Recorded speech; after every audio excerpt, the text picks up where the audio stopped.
entzuleok. Belarriak prest? Hasiko da bidaia.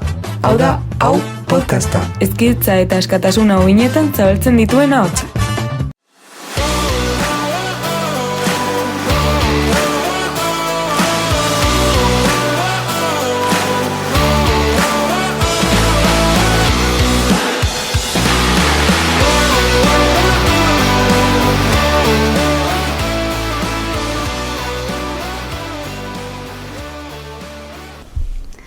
Kaixo entzule guztioi, eta ongetorriak beste egun bat zuen podcast saio gustokoenera. Hau da, hau podcast saiora. Gaurko saioan gai oso interesgarri bat dakargu. Baina hasi baino lehen geure burua aurkeztuko dugu. Gu askatasunako lehenengo batxillergoko Naiarana, Ion García Freska, Laura Larrainzar eta Beinat Pruaño gara. Eta saio honetan gazteen arteko harremanei buruz hitz egingo dizuegu. Hasteko, gazteen harremanak gaur egungo nerabek eta gazteek elkarrekin dituzten lotura sozial, afektibo eta komunikatiboak dira. Harreman hauek aurrez aurre zein sare sozialen bidez sortzen dira eta adiskidetasuna, bikote harremanak, familiarekiko loturak eta taldeko harremanak barne hartzen dituzte. Gainera, teknologia berriek eta gizarte aldaketek eragin handia dute, harreman horien forman eta kalitatean. Podcast honekin guztuei hurbildu nahi gatzaizkizue egunerokotasunean agertzen den gai honi buruz hausnartzeko. Gure artean, ingurunearekin eta gure buruarekin harremantzen garen moduak gure bizitzaren bilakaera baldintzatzen du eta zer pertsona mota bihurtuko garen definitzen du. Ideia zoragarria iruditzen zait, podcast hau garbatzearena. Izan ere, gai hauen inguruan podcast bat gazteagoan nintzenean entzun izan banu, informazio askoz gehiago izango nukeen iraganeko egora latzetan. Horregatik, podcast honetan saiatuko gara gai honek benetan duen garrantzia adierazten. Agozti esan da jakin nahiko nuke zein den zuen iritzia gai honi buruz. Nire ustez, gai sakon eta interesgarria da, naiz eta ez den asko hitz egiten edo behintzat ez behar den bezala. Bai, niretzat ere landu behar den gai garrantzitsua da. Gainera, duela egun batzuk honi buruz hitz egiten zuen artikulu bat irakurri nuen. Karol Kolemanek idatzi zuen, eta batez ere harreman sozial positiboei buruz hitz egiten zuen. Artikulu oso interesgarria da.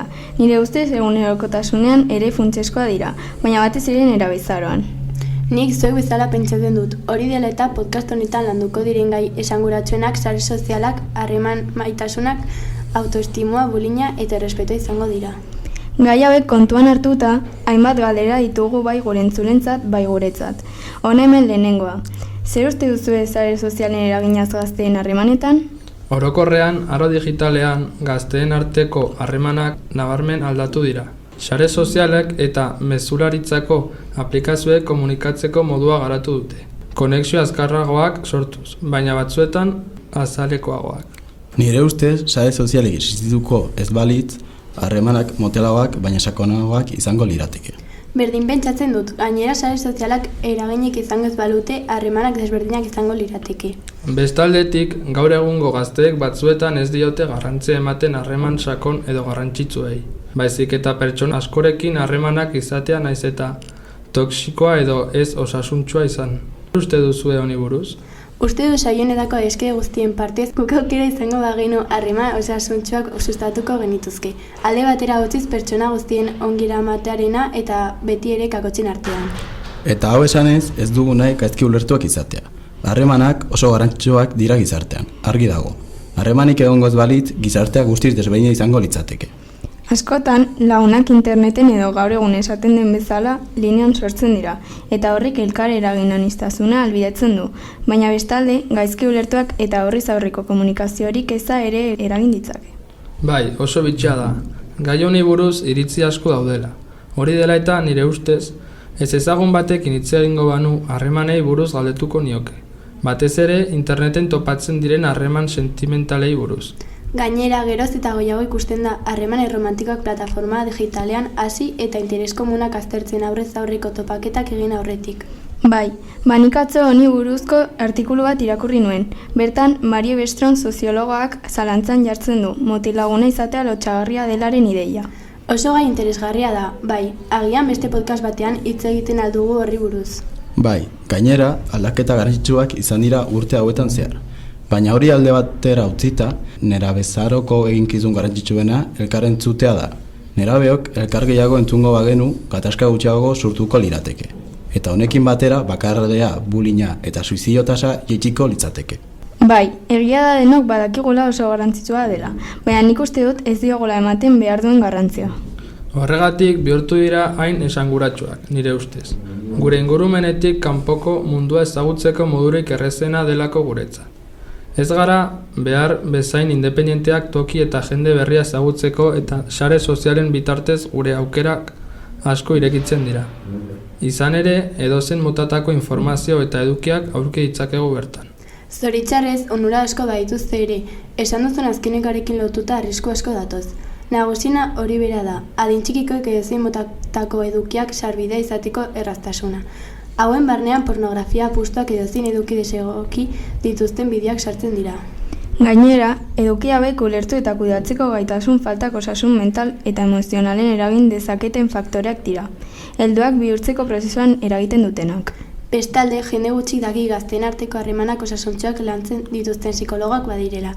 Eta hori dela eta pertsona gutxi jokatzen dute haiengana. Eduki hauen kontsumoak desinformazioa, manipulazioan eta sinesmen okerretan erortzea errazten du.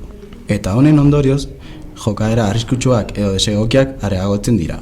Era berean, ziberbullyinga sare sozialek dituzten algoritmoek sortzen duten adikzioa, isolamendua bezalako arazo berriak areagotu dira gure gizartean.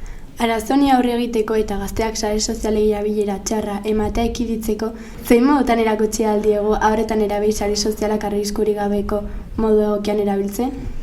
Honi buruz sortutako kezka dela eta gurasoen iritziz horrengo hiru ardatzak ezinbestekoak dira arazoari aurre egiteko. Haurren eta pantailen arteko harremana ahalik eta beranduen hastea, interneten eduki librera sartzeko aukerak mugatzea, adibidez famililinkekin, eta lehen bitartez zer nolako neurriak har daitezkeen aztertzea. Ideia zoragarria iruditzen zait, baina horretarako lehenik eta behin gurasoek eta orokorrean helduok eredu izatea ezinbestekoa da. Ados nago Beñat, etxean jasotzen dugun eredua oinarrizkoa da. Geroago ingurukoekin izango ditugun harremanetan duen eraginagatik. Berdin pentsatzen dut, baina ere eragin handia daukate interneten ikusten ditugun influencerrak. Nire ustez gehien laguntzen dutenak gizartearen aurrerapenean hezitzaile feministak dira. Haiek berdintasuna eta errespetua sustatzen dute, bere ikuspuntu bat erakutziz. Bai, eta hori loturik dago gazteentzako podcastak eta YouTube kanalak. Aizkidetasunez, maitasunez eta bakarreaz hitz egiten dutenak. Eta kasu gehienetan norbera laguntzen dute ulertzen eta errespetatzen. Agozio alde batera utzita, beste galdera bat botako dizuet.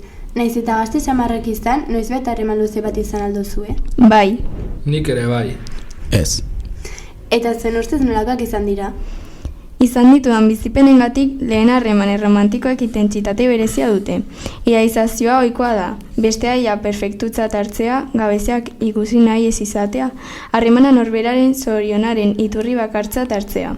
Harreman on batean bi pertsona elkartzen dira, baina bakoitzak bere lagunak gustuak eta espazio mantentzen ditu. Jeloskortasuna maiz agertzen da nerabezaroan. Batzuetan naturala izan daiteke segurtasun faltatik abiatuta. Baina kontrol bihurtzen denean arriskutsua da. Mugikorraren kontrola, sare sozialetako jardueraren jarraipen obsesiboa edo lagunekiko harremanak mugatzea ez dira maitasun keinuak. Harreman osasuntsu batek ez du beldurra erabiltzen lotura mantentzeko, ez du manipulazioa erabiltzen. Komunikazio garden bat eta elkarrekiko errespetua ardatz nagusiak dira. Honen arira, harreman maitasunen lehenengo esperientzia sexualak pornografian oinarrituta daude. Gehienetan, adin txikiko nerabek ez dute sexu heziketarik izan eta jakin minak jota pornografia ikusten dute.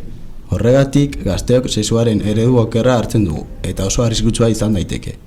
Hain zuzen ere, praktikara eramaterakoan, ikusi izan dugu berdina egiten dugulako. Horregatik, gazteok sexuaren eredu okerra hartzen dugu eta oso arriskutsua izan daiteke. Gazteok pornografiaren bidez jasotzen dugun sexuaren eredua irreala delako.